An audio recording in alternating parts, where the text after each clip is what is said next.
Mayong adlaw kanatong tanan. Sa dili pa ko mopadayon siya ako ang bat-bat karong hapuna. Pasalamat siya ako sa ko ang sponsor. Sa akong gisuot, akong kamisyon. Daghan kayong salamat sa Ray French nga ginumala ni Mr.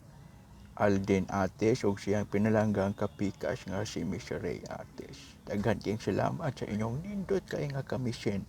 Kung mag-order mo ani, i-message lang ninyo sila sa ilahang Facebook account o sa ilahang Facebook page. Barato, garantisado, leak on. Maguba na lang inyong relasyon. Kini akong kamisyon buhi pa. Mga itom na lang, mga puti niya. Mga puti na lang niya itong mga bongo, kini atong kilay, buhok. Pero ang kamisyon pa dayon, Japon siya pagkanindot. Nindot kayo. Daghan kayong salamat sa akong sponsor. Karon hapon ta permi mag-post kay maura man yung panahon nga makatumba sa tuwang tablitas. Karon hapon haiskutan nato ning tiga LTO. Ilang bag-ong balaod mahitungod sa backride. Silang punto manggod, dili pwede mag-backride kay lagi dunay gitawag nato social distancing. Pero para nako, pwede naman siguro na mag-backride ang pamilya, ang asawa o pana. Total, hindi kagabi mag-backride po na sila. Kada adlaw na sila nag-uban.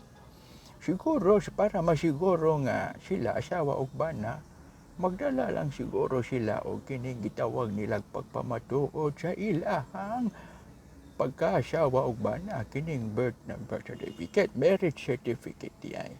Kay narabay uban karong panahon na. Akong mga higala uban diha karong adlaw laing naong backride. Ang kaugma lain na siyang naong backride. Ora gyapon ilang itawag asawa. Yala. So tungod kay dunay social distancing, at naman na silang tugtan. Karong adlaw nagpulong-pulong mga tuang gobernadora diri sa dakbayan sa Sugbo. May tungod ani so manginaot nga tugtan kining backride kay maloy in taon tas uban. Naglakaw ang uban taon ni siya kay in taon sa ubang mga sakinas gobyerno na naghuot sa luyo. Dali man ka nag-asang ilang social distancing ana. So para nako mas okay kung pamilya lang ang pasakyon sa motor. Sige, daghan kayong salamat.